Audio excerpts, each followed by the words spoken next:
글로벌 광주 방송 GGN. 자동차와 대중교통, 자전거, 사람이 공존하는 곳. 우리가 매일같이 향하고 이동하는 길, 도로입니다. 그리고 140만 명의 우리가 살고 있는 도시인 광주광역시. 이 도시에서 우리는 매일 일터로, 학교로, 약속 장소로 각기 다른 목적지를 향해 집을 나섭니다. 여러분은 이 길을 어떻게 이동하고 있나요? 지금 광주는 자가용 도시예요. 그러니까 자가용을 타는 게 훨씬 유리한 도시. 보행자 신호가 짧거나 보행자 신호가 아예 없는 경우도 많은 것 같아서 보도나 혹은 도로의 일부에다가 색깔만 칠하고 그냥 여기 자전거 도로입니다라고 하고. 광주는 2024년 대자보 도시라는 거시적인 교통 정책을 발표했습니다. 오랫동안 자동차가 주도했던 도로 전역을 대중교통과 자전거를 이용하는 시민, 그리고 걷는 시민들에게 내어주어야 한다는 취지인데요. 더 나아가 도시 전체의 미래를 위한 선택이기도 합니다. 단순히 교통 체계를 바꾸는 것을 넘어서 현재와 미래 세대 모두가 지속 가능하고 안전한 도시에서 꽤 오래전부터 창의형 도시로 탈바꿈하려고 하는 노력은 해왔고요. 사람들이 기꺼이 대중교통을 타러 나올 수 있게 만드는 이유를 만들어주는, 그리고 걸을 수 있는 이유를 만들어주는 도시. 우리의 광주는 지금 도로 위 유토피아, 대자보 도시를 꿈꾸고 있습니다.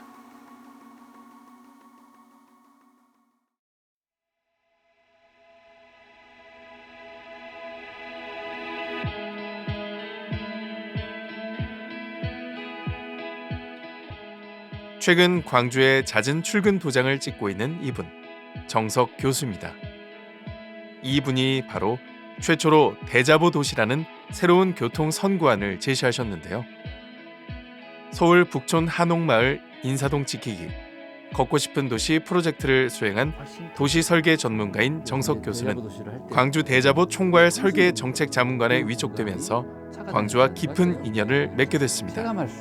98년에 독일 출장을 간 적이 있습니다. 디셀도르프 철도역에 내리니까 바로 역앞 공간이 그 트램이나 이런 대중교통으로 갈아탈 수 있는 환승 정류장으로 되어 있었어요. 그래서 이 대중교통과 대중교통을 갈아타는 게 굉장히 편리해하는 게 아주 인상적이었어요.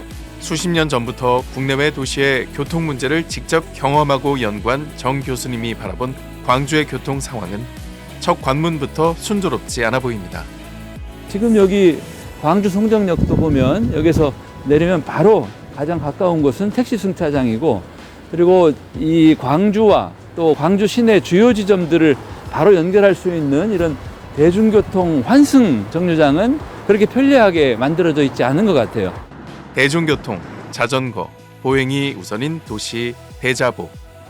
그 중에서도 교통의 주요 축이 되어줄 광주의 대중교통을 오늘 정 교수님과 함께 이용하며 동행해보려 합니다. 여기 광주 지하철 농성역에 내리면 유스퀘어, 거기서 조금 더 올라가면은 기아 챔피언스필드 야구장이 있죠. 그러니까 대중교통은 대중교통끼리 서로 긴밀히 연결해줘야 돼. 제 생각에는 이 구간, 농성역과 유스퀘어 그리고 챔피언스필드 야구장까지 여기를 대중교통으로 연결해주는 게 시급하다. 바로 여기 내려서 요 앞에 자그마한 미니 예쁜 기차 같은 또는 버스가 막힘없이 유스퀘어까지 가서 손님을 내려드리고, 그리고 유스퀘어에서 또 야구장까지 가서 이 구간을 연결해 준다면 대중교통의 이 미싱 링크, 그러니까 잘린 부분들이 하나로 연결될 거예요. 거점과 거점을 한 번에 연결해 줄 수 있는 새로운 대중교통 수단이 필요한 광주. 우리나라와 멀지 않은 도시 홍콩에서는 그 답을 오래전부터 찾아내고 있습니다. 홍콩은 자가용 보유자가 8%도 채 안 되며 운전면허가 없는 사람은 80% 정도나 될 만큼 대중교통의 천국이라 불리는 대표 도시인데요. 노면 전차인 트램과 긴밀하게 연결돼 모세 혈관 역할을 하는 버스, 우리나라의 도시철도 역할을 하는 MRT까지 다양한 교통수단이 가장 큰 특징입니다. 이렇게 도시철도와 버스, 미니버스로 이어지는 대중교통 라인이 도시 전체 통행량의 90%를 차지하고 있을 만큼 그야말로 도시 전체의 도로를 대중교통이 지배하고 있는 겁니다. 이에 반해 광주는 자동차 이용률이 50%, 대중교통 이용률은 20%가 채 안 되고 있는데요. 광주의 교통 최다 집결지이자 코앞으로 다가온 광천터미널 복합 개발 사업으로 인해 교통 문제가 가장 골칫거리로 우려되고 있는 광천사거리 일대인데요. 정석 교수는 지금 광주에 가장 필요한 이동수단이 따로 있다고 말합니다. 대중교통도 이렇게 진화를 해와요. 지하철이 가장 처음 등장한 대중교통이고 굉장히 막힘없이 많은 사람들을 실어 나르는 좋은 대중교통인데 지하철은 건설비가 지금 1km에 1,500억 정도 들어요. 그러니까 너무나 많은 비용이 들기 때문에 이 지하철은 지금은 좋은 해법이 아니에요. 지금 시대에 가장 좋은 대중교통은 BRT다. 버스, 래피드, 트랜짓 의미를 포함한 BRT는 한마디로 간선 급행버스인데요. 도심의 주요한 간선도로에 버스 전용 차로를 설치해 빠른 속도로 운행하는 급행버스입니다. 1974년 브라질 꾸리지바시가 처음 도입한 BRT는 현재 세계 각국 100개 이상의 도시에서 활발하게 운행 중인데요. BRT의 특징은 폐쇄형 BRT 정류장을 따로 만드는 것. 이때 중요한 것은 수평 승하차가 가능하게 하는 것입니다. 그리고 버스를 타기 전 정류장에 들어갈 때 먼저 요금을 지불하는 시스템을 적용할 수 있는데요. 여기에 2개 이상 다수의 출입문까지 설치하면 버스가 도착하면 짧은 순간 신속하게 많은 사람들이 승하차를 할 수 있는 구조인 거죠. 정석 교수가 광주 대자보 정책에 BRT 활성화가 꼭 필요하다고 생각하는 이유는 이런 편의성뿐만이 아닙니다. BRT는 1km에 30억이면 되니까. 그러니까 굳이 우리가 1,500억 드는 지하철을 하지 않아도 지하철과 똑같은 성능을 발휘하면서 비용이 덜 들고, 왜냐하면 도로는 다 개설되어 있기 때문에 도로 위에 전용차로 긋고 그리고 정류장만 만들어주면 되기 때문에 가성비 좋은 BRT로 광주의 이런 주요 지점들을 최단 거리로 연결해준다면 대중교통의 거의 척추 역할을 BRT가 할 수 있다, 이렇게 생각을 합니다. 실제 BRT는 도시철도보다 운영비도 7분의 1 수준밖에는 들지 않지만 도시 내 교통 혼잡을 줄이고 대중교통의 편의성을 높이는 데 꽤 효과적인 교통수단입니다. 우리나라에서도 BRT를 가장 활발하게 운행 중인 도시는 바로 세종특별자치시입니다. 지난 2013년 세종특별자치시 또한 비용이 적게 드는 경제성을 이유로 BRT를 처음 개통했는데요. 운행 11년째 B0부터 B7까지 총 8개의 BRT 노선을 운영하고 있는 세종시. 과연 이 도시에는 어떤 변화가 있을까요? 세종시에서 운영하는 노선의 경우 1일 최대 25,000명에 육박하고 있고요. 아까 말씀드린 대전과 청주에 운행하는 노선까지 합치면 1일 최대 평일 기준 4만 명까지 이용하고 있는 실정입니다. 도시철도보다 평균 1.4배 빠른 속도를 내고 있는 세종시 BRT는 무엇보다 이동시간 단축에 효과적이라고 합니다. 확실히 세종에는 이 BRT라는 대중교통 수단이 있어서 이 차도 안 막히고 또 신호도 안 걸리니까 일반 자가용을 타는 것보다 훨씬 좀 빨리 가고 그리고 또 출퇴근도 편한 것 같아요. 광주시도 이번 대자보 정책에 BRT 노선을 개편하기로 했습니다. 광천동을 중심으로 주요 대학교들, 그리고 아시아문화전당, 봉선동, 풍암지구와 금호지구, 첨단까지 주요 생활권과 광천권역을 연결해 2027년 운행을 목표로 하고 있는데요. 무엇보다 2030년 개통 예정인 도시철도 2호선과 함께 운행된다면 시민들에게 자가용보다 훨씬 편한 이동수단의 시너지가 날 것으로 기대하고 있습니다.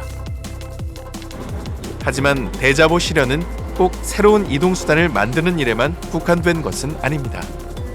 여기가 지금 광주선 철길이죠. 여기서 조금 더 가면 이제 종점 광주역이 나오고, 여기서 이쪽으로 조금만 더 가면 기아 챔피언스필드 야구장이 나오죠. 지금은 고속철도 시대라 고속철도는 빈번하게 철길에 기차들이 오고 가는데 이렇게 옛 철도들은 굉장히 지금은 한산하죠.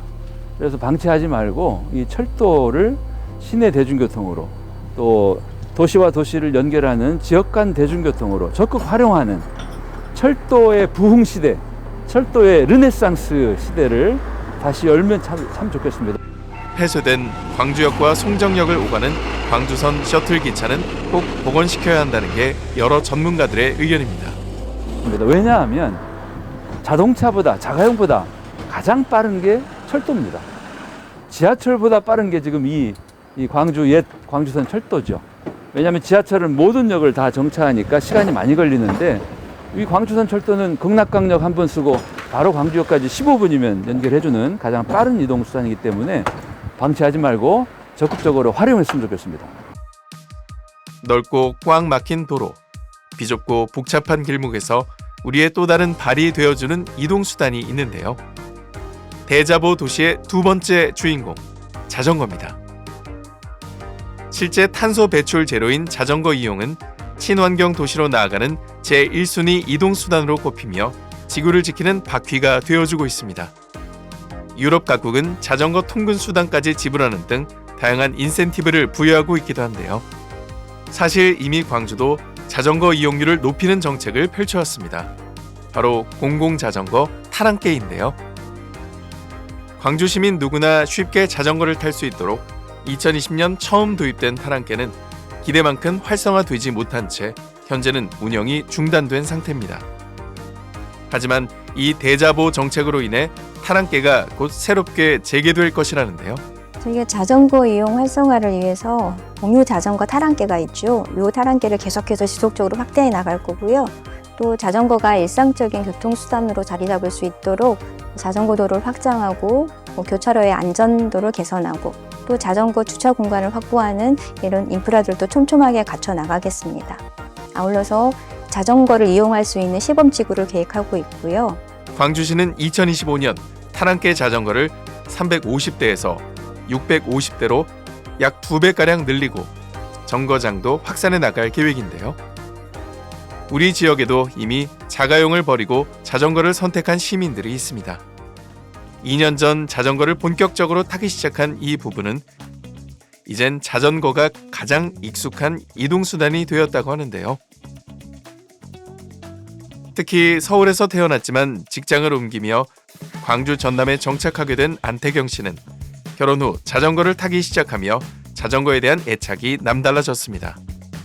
주로는 저는 이제 출퇴근으로 하고요. 일단 운동도 겸할 수 있는 것도 있고 도시 안에서는 오히려 자전거가 더 빠른 경우가 많더라고요. 뭐 예를 들어서 여기 동구청에서 광천터미널까지 간다라고 하면은 자동차 걸리는 시간하고 자전거 걸리는 시간하고 똑같고. 이 부부의 자전거 사랑은 지난 2년 동안 서울, 제주도 등 전국 곳곳에서 자전거 여행을 할 정도인데요. 서울 같은 경우에는 도로변에 이제 자전거를 만들어 놨어요. 그래서 사람들이 이제 자전거에 끼어들지 않게 해놓고 그리고 그 도로변에서도 이제 일반 차들이 자전거 도로에 침범을 할 수가 있다 보니까 연석 같은 걸 놔가지고 자전거만 이제 진행할 수 있는 그런 방식으로 되어 있는 게 되게 좋았고요. 제주도 같은 경우에는 정말 구석구석까지 자전거가 다 갈 수 있도록 되어 있는 것도 이제 여행할 때 좋았었던 것 같습니다. 광주에서 자전거가 활성화되기 위해서는 아직 갈 길이 멀어 보입니다. 광주천 중심으로 자전거 도로가 활성화가 되어 있는데 사실 이 자전거 도로의 폭도 좁고 이 양방향이 지금 2차선으로 되어 있는데 실질적으로 자전거를 타다 보면은 편도로 2차선으로 구성이 되어 있는 게 추월해 가는 입장에서도 좀 더 안심이 되고 그리고 도보로 다니시는 분들을 피해서도 다니기가 그게 더 수월하기 때문에 좀 도로가 확장이 된다거나 아니면 보도와 자전거 도로가 구분이 되어 있으면 좋을 것 같고 그리고 이제 나중에 그 자전거 도로가 만들어질 때 가장 걱정되는 것 중에 하나가 보도나 혹은 도로의 일부에다가 색깔만 칠하고 그냥 여기 자전거 도로입니다라고 하고 이제 관리를 하지 않는 것들이 가장 걱정이 되거든요. 자전거 도로가 진짜 구석구석 뻗어 있어야 된다고 생각을 해요. 주요 도로만 연결을 하는 거는 사실 자전거는 의미가 없어요. 왜냐면은 집에서 출발해서 약속 장소까지 가거나 집에서 출발해서 회사까지 가는 거기 때문에 바로 그 아파트 앞까지도 들어올 만큼의 자전거 도로가 돼야 된다고 생각을 합니다. 무엇보다 자전거가 더 이상 취미나 레저의 영역이 아닌 생활교통수단이 되기 위해서는 대중교통과 얼마나 긴밀하게 연계될 수 있는지가 관건일 것입니다. 우리나라 자전거 보급률은 2022년 기준 29%로 자전거 보급률이 54%인 옆나라 일본에 비하면 2배 가까이 크게 뒤처집니다. 자전거 마니아들이 꼭 한번 여행하고 싶은 국가로도 꼽힐 정도로 일본의 자전거 문화가 자리 잡힐 수 있었던 건 일본이 대중교통 기반 시설과 자전거 도로 관리에 오랫동안 공들여온 덕분이기도 합니다. 우리도 포기하긴 이릅니다. 광주도 자전거를 탈 수 있는 길이 늘어난다면 시민들은 함께 사는 우리의 도시를 위해 기꺼이 자전거를 탈 준비가 되어 있기 때문인데요. 쉽게 우리가 일상에서 걸어갈 때나 차로 이동을 할 때 그 시각에서 볼 수 없는 것들을 자전거로 탐으로써 새로운 풍경을 본다는 게 저한테는 또 새롭게 다가와서 그런 부분도 저는 정말 큰 장점이라고 생각하기 때문에 이 부분들을 광주 시민이 많이 알아주시고 자전거를 함께 이용을 해주셨으면 좋겠다는 생각이 들고요. 그로 인해서 뭐 환경 문제, 탄소 문제도 같이 우리가 해결해 나갈 수 있으면 더없이 좋을 거라고 생각합니다. 이쯤 되면 제법 궁금해집니다. 대자보가 실현된다면 우리의 광주는 과연 어떤 모습일까요? 이 설레는 물음에 희망의 답을 주는 도시, 자전거 문화의 선도국이기도 한 일본의 도쿄입니다. 차가 없는 도시로 유명한 도쿄. 이 도시에서 가장 먼저 찾은 곳은 일본의 도시 풍경을 상징하는 명소, 시부야 스크램블 교차로입니다. 시부야를 방문한 분들이라면 꼭 한 번쯤 들르는 스팟인데요. 광활한 6개의 횡단보도들이 서로 맞물려 있는 교차로에 수많은 인파들이 한데 모이는 것만으로도 거리에는 압도적인 광경이 펼쳐집니다.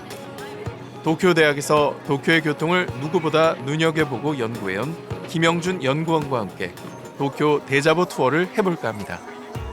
지금 저희는 도쿄 최고의 번화가 중 하나인 시부야에 와 있는데요. 지금 보시는 것처럼 스크램블 교차로라고 해가지고 이제 보행자들이 방향에 구애받지 않고 각자 원하는 곳으로 마음껏 나아갈 수 있는 그런 이제 횡단보도가 설치되어 있는 곳입니다. 그래서 지금 보시는 것처럼 수많은 사람들이 이제 각 역에서 나오자마자 각자 원하는 곳으로 이제 가는 모습을 보실 수 있는데요. 우리나라하고 다르게 이제 보행자 신호도 여유 있기 때문에 사람들이 뭐 서두르지 않고 이렇게 지나가는 모습을 보실 수 있겠습니다. 그리고 특히나 이곳 같은 경우에는 1973년, 50년 전부터 이런 교차로가 설치되어 있었기 때문에 그 도쿄가 얼마나 이런 보행자 중심 공간을 신경 쓰고 있는지 보여주는 그런 사례라고 할 수 있겠습니다. 분명한 건 이 넓은 교차로의 주인은 자동차가 아닌 보행자들이라는 거죠. 심지어 도쿄는 도심 곳곳에 차 없는 도로, 즉 보행자 전용 구역을 지정해 운영하고 있습니다. 이 긴자도 주요 보행자 구역 중 한 곳인데요. 지금 저는 도쿄 긴자라는 번화가 한복판을 걷고 있는데요. 우리나라로 치면은 서울의 청담동과 명동을 합한 곳이라고 할 수 있겠습니다. 그런데 이곳이 번화가 혹은 이제 부촌이라는 특징 이외에도 보시다시피 이제 일요일 오후 이 시간대에 모든 도로 전체를 이제 보행자들이 걷고 있는 모습을 보실 수가 있는데요.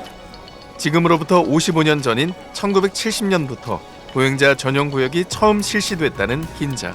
주말에 긴자에 차 없는 거리는 여행객들 사이에서도 이미 정평이 났을 정도로 쇼핑과 도보 여행의 필수 코스입니다. 이곳 긴자 보행자 전용지구의 특징을 말씀드리자면요. 이 간판에서 보시다시피 보행자 천국에서의 자전거의 출입은 금지됩니다라고 써 있습니다. 그래서 우리가 생각하기에 뭐 자전거 정도는 다닐 수 있지 않을까라고 생각을 할 법도 한데 이곳에서는 오직 보행자만을 위한 곳이다라고 선언을 해서 보행자의 안전과 그다음에 길거리 공간을 이제 마음껏 즐길 수 있는 그런 일종의 보행자로서의 권리를 보장하고 있는 대표적인 케이스라고 할 수 있겠습니다. 우리나라에서는 주차난과 차량, 사람이 뒤엉킨 거리 풍경에 서울 청담동, 명동과 같은 긴자의 주말. 2030 세대들이 대거 몰리는 번화가인 이곳에 도대체 어떻게 차량을 통제할 수 있을까요? 1950년대, 60년대에 일본에 정말로 극악무도하다라는 표현이 어울릴 정도의 정말 나빴던 그런 보행자 안전, 교통 안전의 상황을 들 수 있겠습니다. 50년대 후반부터 60년대 중반까지 일본에서의 연간 교통사고 사망자 수가 지금의 3배 이를 정도로 그런 정말로 좋지 않은 보행자 안전의 환경에 처해 있었는데요. 이 상황을 일본 정부는 물론이고 이제 지방자치단체인 도쿄도에서도 이를 묵과할 수 없었기 때문에 어떻게 하면은 이제 자동차 교통보다 보행자 안전을 위한 도시를 만들까라는 국리 끝에 운전자보다는 보행자 위주, 그리고 이제 지상교통보다는 이제 대중교통 위주의 그러한 그 도시 정책을 펼치고자 한 것이 이러한 긴자 보행자 전용 지구의 시초라고 할 수 있겠습니다. 긴자에서 처음 시행된 보행자 전용 지구는 70년대 이후부터 점차 주요 번화가 일대에 정착되어 왔는데요. 지금 걷고 있는 이곳 아키하바라도 마찬가지고요. 덕분에 반세기 이상 지난 지금까지 수만 명의 시민들이 차 없는 구역에서 휴일을 보낼 수 있게 됐죠. 무엇보다 도쿄에서 보행자 전용 도로가 수십 년 동안 이어져 올 수 있었던 큰 이유는 각 도시 환경에 맞는 운영 방침과 시민들 스스로가 이 보행자의 길을 지켜내려는 노력에 앞장서온 덕분입니다. 이 아키하바라 보행자 전용지구 같은 경우에는 긴자와는 다르게 이 보행자 천국, 보행자 전용지구 안내판에 잘 보시면은 지역 연계 협의회 아키하바라 21이라고 해가지고 일종의 이 지역 행정가들의 연합회가 이곳을 자경단 활동을 하면서 최대한 이 보행자 전용지구가 안전하고 그다음에 깨끗하고 그리고 범죄 없이 유지될 수 있도록 그런 활동을 열심히 하고 있다는 점이 또 긴자의 보행자 전용지구와 차별되는 점이라고 할 수 있겠고요. 결국 도쿄는 도로의 최악의 교통 전쟁을 일방적인 정책과 희생이 아닌 원활한 민관 협력과 시민들의 자발적인 실행으로 바꿨고 지금의 도로를 지켜가고 있는 건데요. 도쿄를 다녀온 후 대자보 도시 광주를 그리는 데에 더 많은 물음표가 던져집니다. 우리는 광주에서 어떤 길을 걷고 있을까요?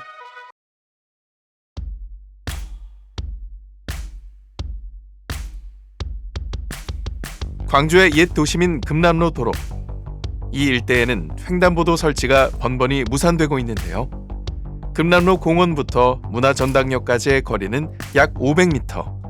이 도로에는 횡단보도가 전무한 탓에 교통 약자들이 무단 횡단을 할 수밖에 없는 현실입니다. 이 거리는 신호등이 저쪽 끝에 하나만 있어서 굉장히 길 건너기가 불편하다는 거. 물론 지하도로를 통해서 건널 수도 있지만 그 과정 자체가 굉장히 불편하고 이제서야 길을 건너게 됐는데 이러한 불편한 점을 빨리 개선할 수 있는 정책들은 없나라는 생각을 하게 됐고 광주시는 2027년까지 총 150곳에 대각선 횡단보도를 늘려가겠다고 발표했는데요. 보행자를 위해 광주의 대표 걷는 길로 푸른 길을 지정하고 광천권역 또한 보행자가 중심이 되는 거리를 조성해 대자보 도시를 실현하겠다는 계획입니다. 과연 광주도 보행자만의 도로를 만들 수 있을까요? 희망과 우려가 섞인 의문으로 전현우 작가와 함께 그 답을 찾아보기로 했습니다. 오랫동안 왜 우리는 매일 거대 도시로 향할까라는 질문을 반복하며 교통난이 단순한 개인의 이동이 아닌 도시구조 전체를 짚어보고 있는 전현우 작가에게 대중교통은 단순히 이동수단의 의미만 있는 건 아닌데요. 언제나 대중교통을 타면서 느끼는 점이 있어요. 자동차를 만일 몰고 다녔다면 늘 남의 차 뒷공무니만 보면서 다녀오게 됐겠죠. 차에서 내려서야만 그 도시의 모습을 확인할 수 있었을 겁니다. 그런데 대중교통을 이용하게 되면 다른 시민들의 얼굴을 직접 마주하게 되죠. 소리와 냄새까지 계속 다가오게 되니까 싫든 좋든 이 도시가 어떤 분위기 속에서 굴러가고 있는지 그런 감각을 느끼게 해주는 공간이 대중교통이라는 생각이 늘 들어요. 이렇게 대중교통에 진심인 그는 자동차에서 벗어나려면 어떤 것들이 필요한지, 어떤 환경이 바뀌어야 하는지 누구보다 잘 알고 있을 겁니다.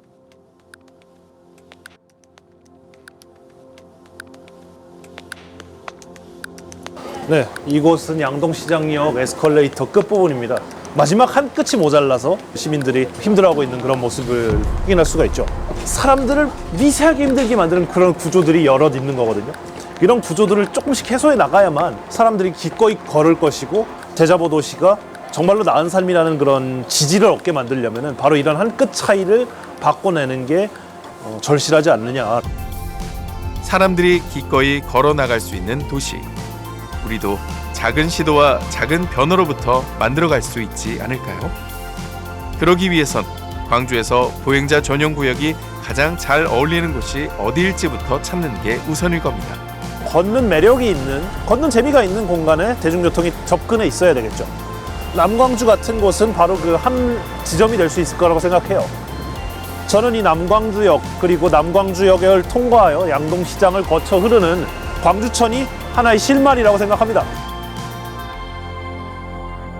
남광주 시장에서 시작해서 조금 더 가면 있는 충장로 그리고 아시아문화전당, 광주천 너머에는 양림동과 같이 그리고 사직동과 같이 여러 문화적 공간들이 펼쳐져 있는 것이죠. 이들 공간을 하나로 엮어주는 것이 이 광주천의 보행 공간이라고 생각하게 되고요. 남광주역에서 나와 광주천을 따라 걷다 보면 옛 열차가 고스란히 남아있는 옛 남광주역터와 1960년대부터 형성된 광주 대표 전통시장인 남광주시장이 쭉 연결되어 있는데요. 사실 남광주역 일대의 원래 모습이 보행자 전용 구역이었는지도 모릅니다. 걸어서 5분 내외로 갈 수 있는 3km 내외의 작은 구역이지만 과거에는 자동차 없이 오로지 보행만으로 수많은 상인들과 시민들이 오가던 보행자 중심 구역이 바로 이곳 남광주역 일대입니다. 결국 우리가 꿈꾸는 대자보 도시의 답은 결코 새롭지도 멀리 있지도 않습니다. 그리고 대자보의 실현은 곧 새롭고 안전한 우리의 미래를 만드는 길임에는 틀림없죠.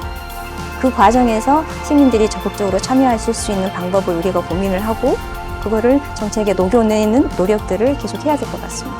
친환경 버스를 더 타고 내가 지하철을 더 탐으로 인해서 그리고 내가 걷고 자전거를 탐으로 인해서 광주시의 환경적인 부분을 엄청나게 많이 개선시켜 주다가는 자긍심을 갖고 나서 주신다면 저는 대자보 도시 광주는 생각보다 빨리 다가올 것이고 우리 삶 전역에서 절대적인 영향을 미치는 교통. 교통이 변하면 곧 우리의 삶도 변하게 되는 거겠죠. 대중교통과 자전거 그리고 보행자에게 도로를 내어주는 대자보 도시 광주가 되기 위해서는 희생과 기다림이 아닌 주도적인 실천과 의식이 먼저여야 합니다. 대자보의 길, 길고 긴 대장정이 될 수 있겠지만 그렇게 140만 명의 변화가 하루하루 차곡차곡 쌓인다면 분명 광주는 우리의 미래를 지켜주는 도시로 변할 것입니다. 끝으로 우리가 살고 있는 이 도시에서 우리는 매일 어떤 길을 걷고 있고 우리 지역 도로는 매일 어떤 모습을 하고 있는지 우리 도로의 주인은 누구인지 함께 떠올려 보셨나요? 어떻게 걷고 어떻게 향해야 할지 광주는 대자보를 향해 풀어가려 합니다. 방송인 오상진이었습니다.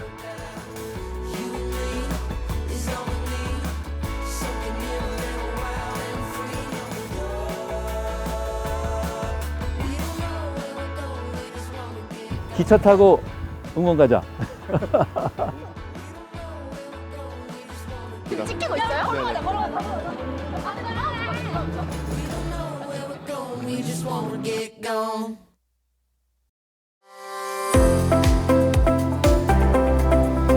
글로벌 광주 방송 GGN